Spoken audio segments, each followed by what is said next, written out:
Hello my friends, and a very warm welcome back to my painting channel. And in this video I am making a quick video on 5 items that I found help to improve my painting.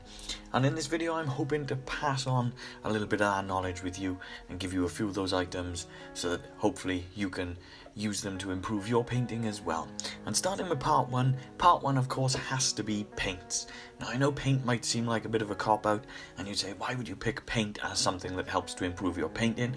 It's purely because people get hung up on which paints are best and which company is best. And personally, I don't believe that there is such a thing. I believe that all paints and all paint companies have their place. And I do believe that if you mix and match all of your different paints and all of your different companies together, it will give you the best overall results. So as you can see here, I'm using and I'm showing you sort of my paint racks around my desk and giving you an idea of all of the different companies and all of the different paints that I use.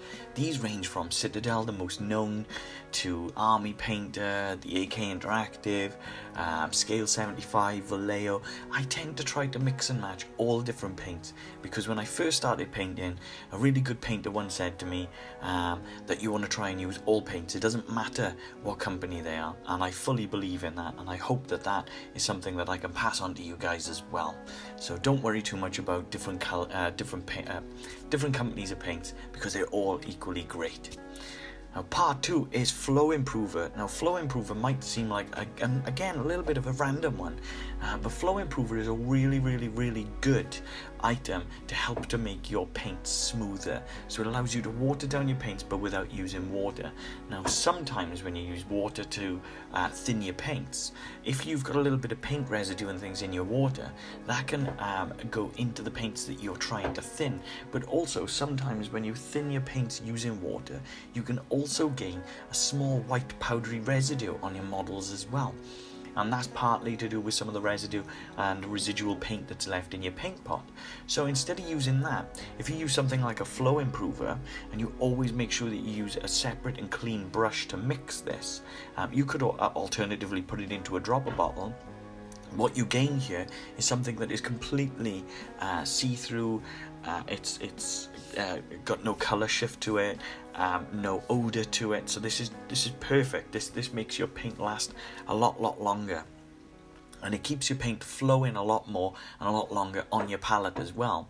So what you'll see is I normally go straight out to the pot, and what I tend to do is I don't mix it with the paint straight away. I'll always add like 1 or 2 drops and 1 or 2 dabs just here to the side first, and then mix it all together when I'm happy, like so.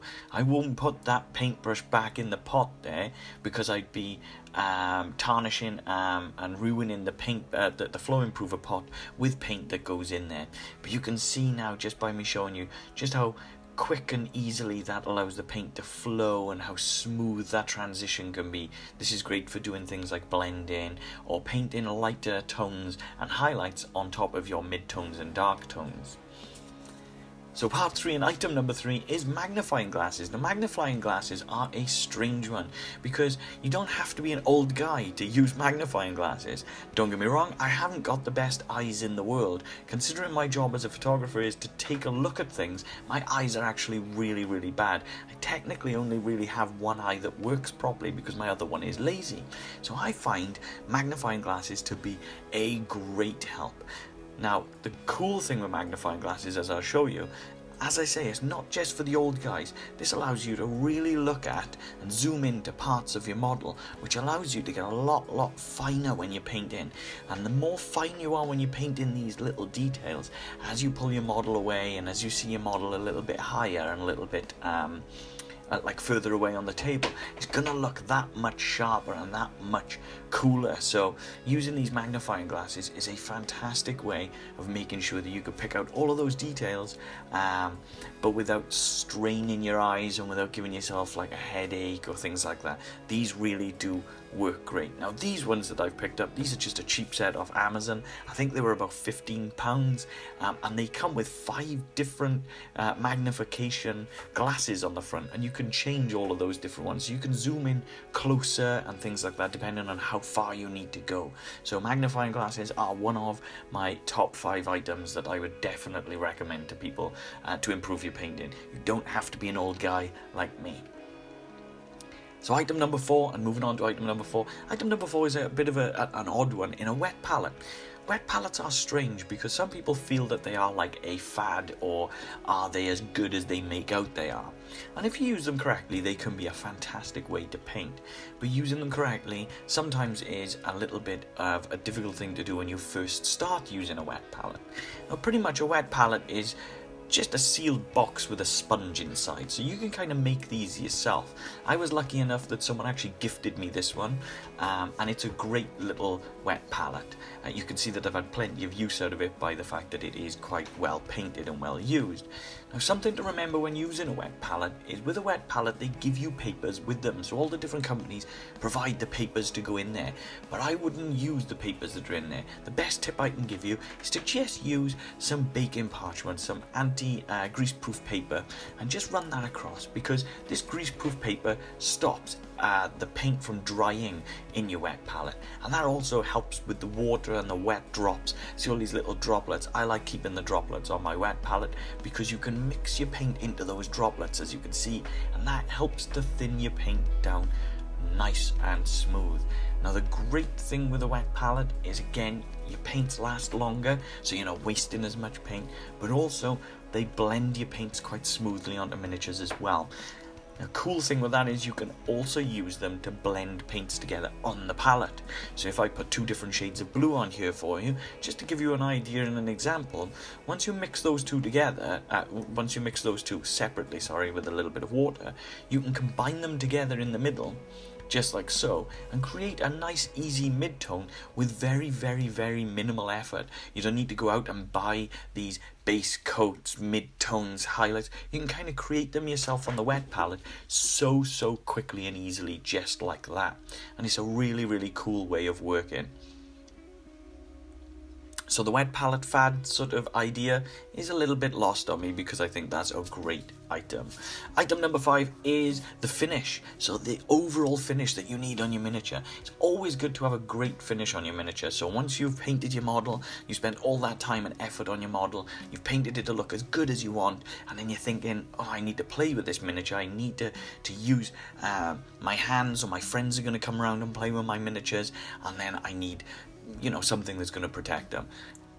Matte varnish is perfect. There are so many different ranges of matte varnish. These are just a few that I have personally used that I find work really, really well. And pretty much what these do is this creates a coat and a bond between your miniature and the paint job, and then of course you using the miniatures themselves. So this protects them. This gives them a layer of protection that will stop the paint from chipping or being moved or sort of rubbed off by your friends playing the games with the miniatures. Now, Mod Podge could have a slot, and I could talk about this for ages. Mod Podge is a really, really great product. It's not something that you can find so easily in the UK, but it's a great item, and I have heard of people thinning it down a little and using it as a matte varnish to cover the models, because it kind of does all jobs really, really, really well. Winsor & Newton is another company that I use quite a lot of. I use this for the flow improver and the matte varnish as well. These are really good sort of artists' supplies. I tend to find that they work really, really well, even translating into using them on miniatures. So these are great. At the moment, currently, this is my go-to matte varnish, which is the bellow premium airbrush matte varnish, and the great thing with this is, although it's an airbrush matte varnish, you could just paint this straight onto your miniature and it will dry down great. Now, the matte acrylic varnish, the white one that you see here, this one takes a little bit more getting used to, because this one comes out quite thick on your brush. So to use this one, you need a damp brush. Don't use water, don't wet your brush, just a damp brush to spread this across your miniature, and it creates like an eggshell kind of effect. So in summary, don't be afraid to try new paints. Number 1, use all different brands, use different colours, use different shades, try everything, because the more you try, the better you get. Number 2, Flow Improver is a great item for thinning your paints down. It helps you to be able to use thin paints without a wet palette. Number 3, magnifying glasses are not just for us old guys, they are for everyone. Magnifying glasses are great for picking out all of those details. Number 4 would be using a wet palette, because they are great for getting those amazing looking blends and for making your mid-tones and your highlights really pop.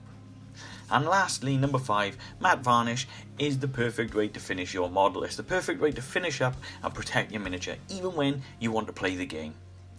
So all in all, my friends, that is my 5 items that I found help me to paint, and I hope that that is information that will pass on to you, and I hope that those items are something that you will use, and I hope that they will help to improve your painting adventures. As always, my friends, thank you so much for your time. Thank you for tuning in. Thank you for watching. Thank you for subscribing, liking, and all of the positivity that you've bred into my channel. Without you guys, I wouldn't be making videos. So thank you so much, and I will see you on the next one.